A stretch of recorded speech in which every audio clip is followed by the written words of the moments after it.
Now back in 2016, I'd like to say, I did play the first Battlefront game, the one that released in 2015, and then of course 2 years later they came out with Battlefront 2, and I have yet to play it. I never played it back then. I think what it was that obviously the game released only 2 years later, so I think I just stuck to the first one for as long as possible, and then by then I just never actually got round to checking out the next one. But here we are in now 2025, and I thought let's finally check out Battlefront 2 and see how it does compare from what I can remember, and just to see if it does hold up now. And to start things off, it's great how quick you matchmake into a game. Of course, I guess it does depend on the game mode you select, but from the handful of hours that I did play of this game, I had a lot of fun, and it instantly put me into almost every game. So there's a very active player base, and it does feel like a lot of people still do check it out. Now my last video, if you know, was Rainbow Six Siege, and with that game there's a ton of operators that you have to learn, and if you are a new player it does feel a bit overwhelming, just because of course everyone who's been playing since 2015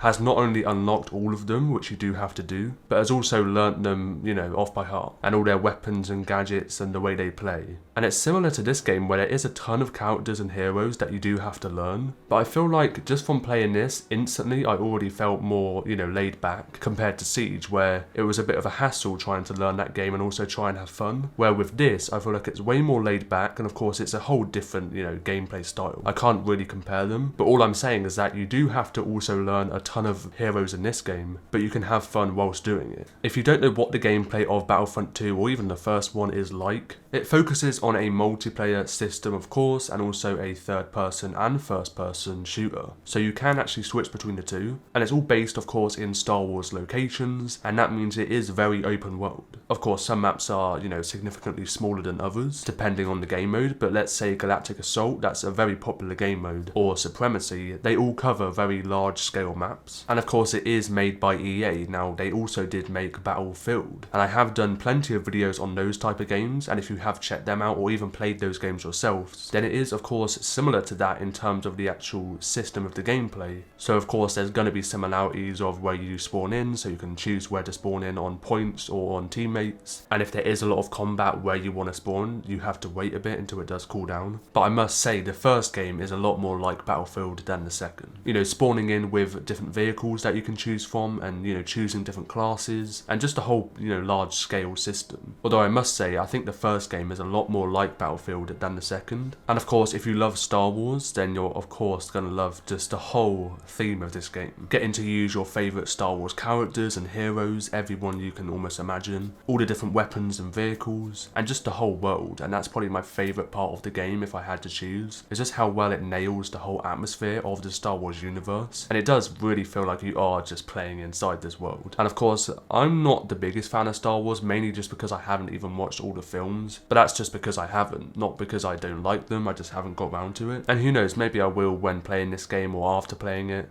And it does even have its own campaign to the game, but it's clear that both of the games are known for its multiplayer system, and that is the main focus of this video as well, and co-op as well. If anything, I could probably do a second video just based on the campaign, because I feel like the majority of people watching the video are just looking at the multiplayer and they want something to play. So there's a bunch of game modes. Like I said, there is Supremacy, which I actually really enjoyed. A lot of people love Galactic Assault, and in my opinion, I honestly think Supremacy, I did just prefer that slight bit, but to be honest, they are very similar. So they're both 20v20 players, although Galactic Assault is more sort of objective based, where you go through different stages of the gameplay, where you have to attack a certain point or defend it, and it's just sort of more linear compared to Supremacy, which is where two teams just fight over 5 points on the map, and whoever covers the most, you then move on to the next stage, which is then 5 minutes to detonate 3 bombs, and it's just whoever does it quickest. And then there's Starfighter Assault, which is sort of self-explanatory in the name, and it basically just is a massive dogfight. So it's up in the stars with different, you know, ships in the Star Wars universe. And again, it is very linear and objective based, with 12 players and also a bunch of AI that also have ships, and they also help you. As I mentioned earlier, there's Heroes and Villains, which is a much smaller game mode. It's a 4v4 team deathmatch, and you choose your favourite hero that you want to choose from the light side if you're on it, or the dark side. There's also different game modes inside Heroes and Villains. So as well as the TDM, there's also 2v2 round-based elimination, and also a TDM, but they have a hero ship as well. And I also had a lot of fun on that. Of course, it's a bit more slow paced just because, of course, it's less people and it's just the iconic characters in the universe. So no extra, stormtroopers or rebels. There's other fun game modes like Ewok Hunt, which I have played and I love it. And it's basically just an infection game mode. So it's either the Imperial Stormtroopers or the Ewoks, and then the Ewoks just have to take down the Stormtroopers and vice versa. I won't go into too much detail about every single game mode, but there's also Blast, Strike and Extraction. They're different multiplayer game modes which are similar, but they're just a lot smaller, so mainly 8v8 rather than 20v20. So there really is a lot to do in this game, and that's probably another thing that is one of my favourites, is that you can't really get bored, I wouldn't say, because there's so much to do, and there really is a game mode made for everyone. And I honestly saw myself going into this game just playing Supremacy, but checking out the other game modes, I love varying it up and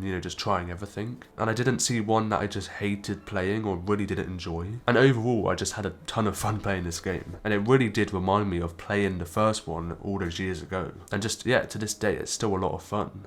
Some of the most fun I've had in ages on any game. So if we look at Supremacy, for example, or Galactic Assault, basically any of the big game modes, you have to choose a selection of classes to spawn in as, and then as you play the game, you collect points, and then you build them up, and then eventually you can use them to unlock heroes, and start playing as the really big characters that are a lot more powerful, or different vehicles, etc. But the main ones you start off with that you have to choose from are ones like Assault, Heavy, Officer, and Specialist, although there's way more, I won't go through them all. And they mainly vary in their weapons and their abilities, as well as their star cards. Their abilities would be a gadget that you use in the game, and there's 3 of them to use on your character. So there's the Thermal Detonator, if we look at Assault, which is basically just a frag grenade and has a cooldown of 35 seconds. And then we move on to Vanguard, this is 2 out of the 3, and it's just a very powerful shotgun that does have a cooldown of 25 seconds. And then the final ability is some sort of launcher that basically scans the whole area and locates enemies. Again, a cooldown of 35 seconds. And that goes for each class. They do have 3 different abilities for all of them, and they do vary. So if we look at Heavy, just as an example, they have the Impact Grenade, then a Sentry Gun, and a Combat Shield. And it just depends on what sort of gameplay style you prefer. If I had to choose, I'd probably go for Heavy. I did use that quite a lot. But again, I just sort of tried everything, and I think all of them are great. Of course, I think some are better than others, but I didn't, have an awful time with a certain one. And you just sort of get to grips with it and realise which ones you like using more. And very quickly, you can also upgrade each class, of course. So you can put on boost cards and ability cards. So the ability cards will change and switch out the abilities. So it's not just the default 3 that you do use. For example, the Impact Grenade in the Heavy class can then be switched out for an improved Impact Grenade.